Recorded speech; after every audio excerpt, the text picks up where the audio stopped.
father passed away 11 years ago, and we were struggling to decide how best to move in the future with the farm. I stumbled across a Rural Legacy program. I learned about it through the Conservation Fund when I went approaching them, finding out ways to help save the family farm. My name is Austin Reed, and it's Land's End Farm. Rural Legacy protects private land permanently for future generations.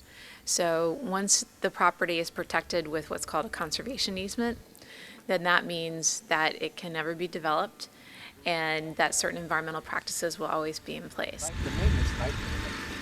Donna Harrigan and my husband Charlie. Yep, I'm Charlie. And the name of our farm is Hidden Waters Farm.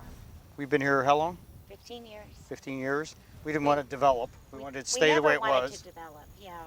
We were a little amazed that the state was offering something like that. We thought, wow, what a gift, here, this is what we want to do, and the state's looking at it the same way we are. My name is Alan Elin, My name is William Elin. and the name of the farm is Bowman's Manor. It's over 200 years old, and it's been in the family, directly in the family ever since then.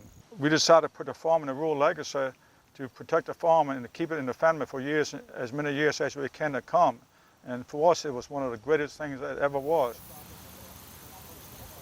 The funds come out of the real estate transfer tax, which goes into the program Open Space Fund.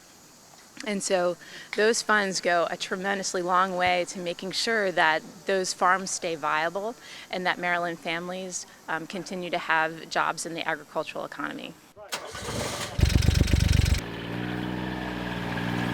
It wasn't, a tremendous amount of money. It was just the idea that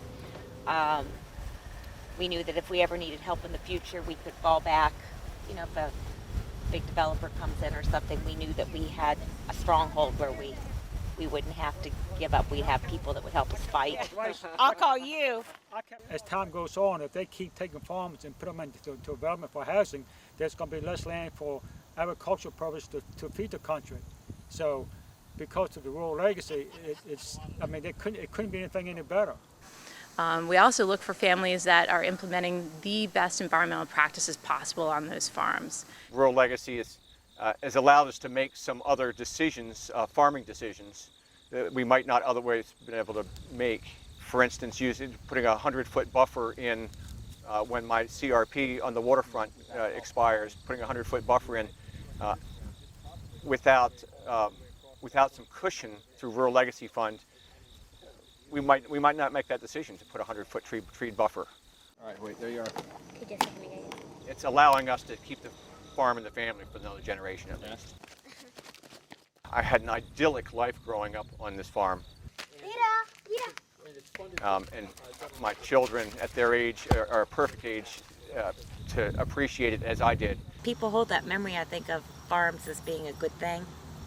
And the state has given us that gift to be able to keep it that way. I'm hoping that they will see the light that it is the best way to spend our taxpayers' money.